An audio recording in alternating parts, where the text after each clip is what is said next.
श्री गुरु चरित्र अध्याय 7। श्री गणेशाय नमः। श्री सरस्वत्यै नमः। श्री गुरुभ्यो नमः। श्री कुलदेवतायै नमः। श्रीपाद श्री वल्लभ श्री नरसिंह सरस्वती नमः। दत्तात्रेय गुरुभ्यो नमः।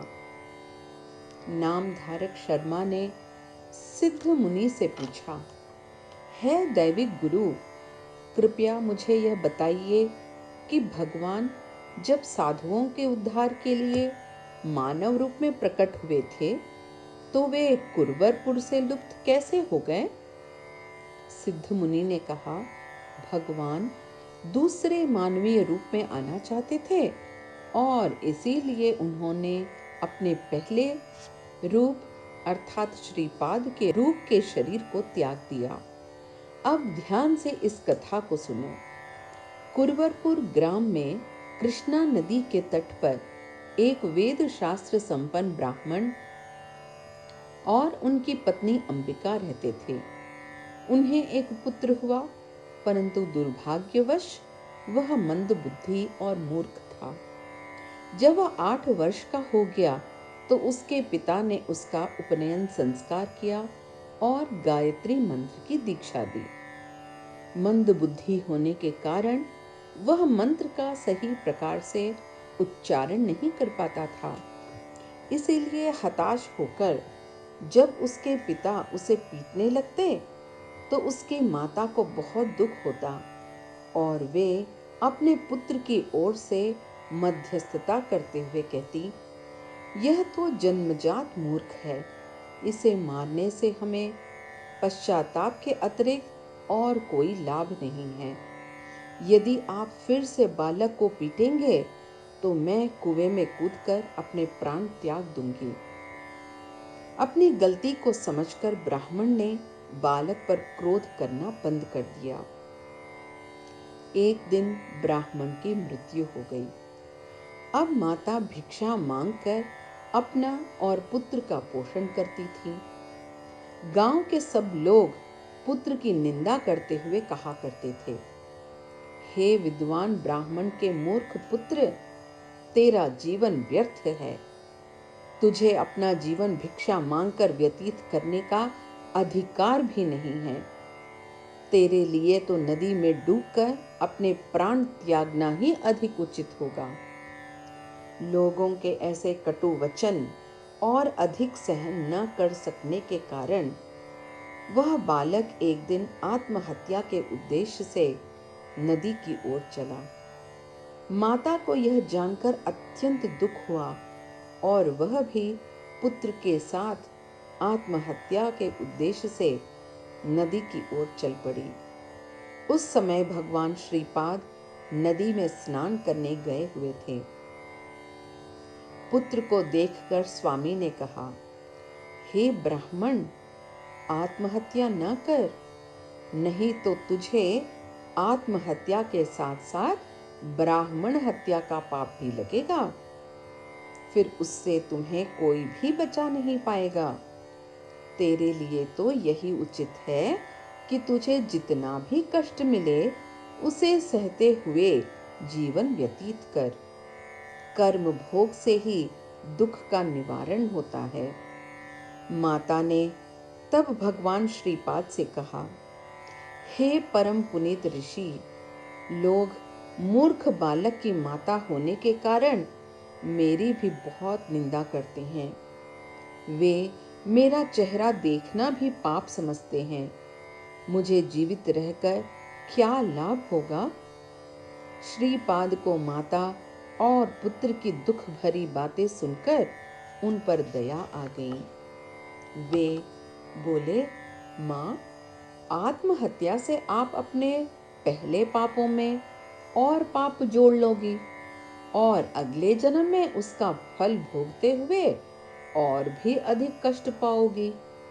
इससे अच्छा यह है कि तुम अपना पूर्ण जीवन भगवान शिव की आराधना में लगा दो और उनकी असीम कृपा से अगले जन्म में तुम्हें जगत वंदन पुत्र की प्राप्ति होगी। माता ने कहा, भगवंत, आप जैसा कह रहे हैं वैसा ही करूंगी, किंतु मुझे यह बताएं कि अतीत में इस प्रकार की शिव आराधना से किसी को क्या वास्तव में भी लाभ हुआ है? श्रीपाद ने स्त्री से कहा, एक बार चंद्रसेन नाम का एक राजा अपने देश, जिसकी राजधानी उज्जैन थी, धर्म परायणता से राज्य करता था। उसका एक मित्र मणिभद्र था, जिसे भगवान शिव ने उसकी भक्ति से प्रसन्न होकर एक चिंतामणि दी थी, जिससे हर मनोकामना पूर्ण हो जाती थी।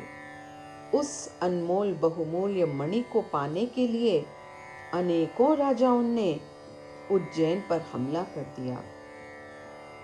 उस दिन शनिवार और त्रयोदशी थी। राजा और उसका मित्र पूजा में बैठे हुए थे। उनकी पूजा देखकर वहां के नटखट बालकों ने भी अपने घरों के आगे कुछ पत्थर जमा किए और उसी को लिंग समझकर वे एकाग्र चित्त से पूजा करने लगे। वे बालक षडोपचार पूजा में इतने रमे हुए थे कि उनकी माताओं को उनके आग्रह पूर्वक बुलाकर भोजन के लिए घर ले जाना पड़ा। किंतु एक ग्वाल बालक उस शिवलिंग को छोड़ने को तैयार न था और ध्यान मग्न बैठा रहा। मां के बार बार आग्रह से उसका ध्यान भंग हो गया और उसे बहुत दुख हुआ कि भगवान शिव की पूजा मां के पुकारने से भंग हो गई है। इस पाप का प्रायश्चित करने के लिए वे आत्महत्या करने को तैयार हो गया। तभी सर्वव्यापक भगवान शिव ने उसे दर्शन दिए और उसकी अनन्य भक्ति से प्रसन्न होकर उसे वरदान मांगने को कहा। परंतु बालक ने केवल यही मांगा कि शिव पूजा का ध्यान भंग हो जाने के दोष से भगवान उसे माफ कर दें। तब भोलेनाथ ने कहा, मेरे बच्चे, तुम्हारी अनन्य श्रद्धा एवं भक्ति के कारण तुम्हें सदैव मेरी अनंत निकटता प्राप्त होगी। तुम्हारी माता ने अज्ञानवश अपराध किया है, परंतु फिर भी क्योंकि उसने मेरी पूजा देखी है, इसीलिए उसे अगले जन्म में भगवान विष्णु के अवतार को जन्म देने का सौभाग्य प्राप्त होगा। इतना कहकर भगवान शिव अंतर ध्यान हो गए। वह शिवलिंग दैविक प्रकाश से देदीप्यमान हो रहा था। शत्रु जो आक्रमण करने आए थे, वहां आकर देखा तो उन्हें भी बड़ा विस्मय हुआ। वे सोचने लगे कि यहाँ का राजा बहुत ही धर्मनिष्ठ पुण्यात्मा होगा। उस पर आक्रमण करना बहुत बड़ा पाप है। उन्होंने सारा द्वेष छोड़ दिया और अब वे राजा से मित्रता करने के उद्देश्य से उसके राजमहल गए और उसके साथ एक बार फिर उसे देदीप्यमान शिवलिंग के दर्शन किए। शिवालय के दर्शन से उन्हें बहुत आनंद मिला और उन्होंने उस ग्वाले बालक को बहुत सा धन देकर सम्मानित किया।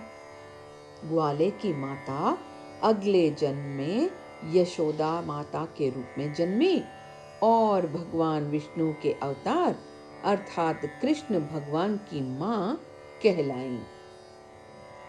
तुम्हें भी भगवान शिव की आराधना से ऐसा ही लाभ होगा। फिर ब्राह्मणी ने पूछा, जैसा कि अभी आपने वर्णन किया है, उसके अनुसार भगवान शिव की आराधना का फल तो मुझे अगले जन्म में मिलेगा, परंतु मैं अपना वर्तमान शेष जीवन किस प्रकार व्यतीत करूं? हे कृपा निधान, मुझे एक सुखी मां होने का आशीर्वाद दीजिए। उसके इन शब्दों से प्रभु का हृदय पसीज गया और ओम शब्द का उच्चारण करते हुए उन्होंने अपना वरद हस्त मंद बुद्धि बालक के सिर पर रख दिया। एक ही क्षण में बालक महाज्ञानी और निपुण वक्ता बन गया। श्रीपाद जी ने फिर बालक को अपनी मां की सेवा करने का आदेश दिया और ब्राह्मणी से कहा, हे मां, अब तुम चिंता मुक्त होकर शिव भक्ति में अपना शेष जीवन व्यतीत करो और अगले जन्म में तुम्हें मुझ जैसा पुत्र की मां बनने का सौभाग्य प्राप्त होगा। ब्राह्मणी प्रसन्नता पूर्वक अपने गांव लौट आई और शिव भक्ति में अपना जीवन शेष व्यतीत कर दिया। सद्गुरु श्रीपाद ने मनन किया और सोचा कि मैंने ब्राह्मणी को वचन दे दिया। रिपीट। सद्गुरु श्रीपाद ने मनन किया और सोचा कि मैंने ब्राह्मणी को वचन दिया है कि मेरे जैसे आध्यात्मिक स्तर के पुत्र की वह माता बनेगी, परंतु मुझ जैसा तो संसार में कोई दूसरा हो ही नहीं सकता। इसीलिए मुझको अपना वचन निभाने के लिए इसके पुत्र के रूप में जन्म लेना पड़ेगा। इस प्रकार अनंत असीमित आत्मा ने फिर एक बार शरीर के रूप में रिपीट। इस प्रकार अनंत असीमित आत्मा ने फिर एक बार शरीर में आने की इच्छा प्रकट की। चूंकि श्रीपाद के रूप में मानवीय कल्याण का बहुत सा काम अभी शेष था, इसीलिए उन्होंने श्रीपाद के रूप में अपना संबंध समाप्त नहीं किया और अदृश्य रूप से अपने भक्तों की मनोकामनाएं वे आज भी पूर्ण करते हैं। यह सुनकर नामधारक ने पूछा, हे परम पुनीत आत्मा, मुझे कृपया यह बताने की चेष्टा करें कि यदि श्रीपाद का इस शरीर में कार्य अभिशेष था, तो उन्होंने दूसरे शरीर में प्रकटीकरण क्यों किया? वे अदृश्य रहकर भी किस प्रकार अपने भक्तों की इच्छाओं की पूर्ति करते हैं? सिद्ध मुनि ने कहा, हे नामधारक, ईश्वर अनंत है, संपूर्ण सृष्टि का वह अंकुर है, इसीलिए उसकी लीलाएं भी अनंत हैं और उसके उद्देश्य भी अनंत हैं। वास्तव में वे सदैव ही अपने भक्तों के समक्ष हैं और उनकी प्रार्थनाओं का उत्तर देते हैं।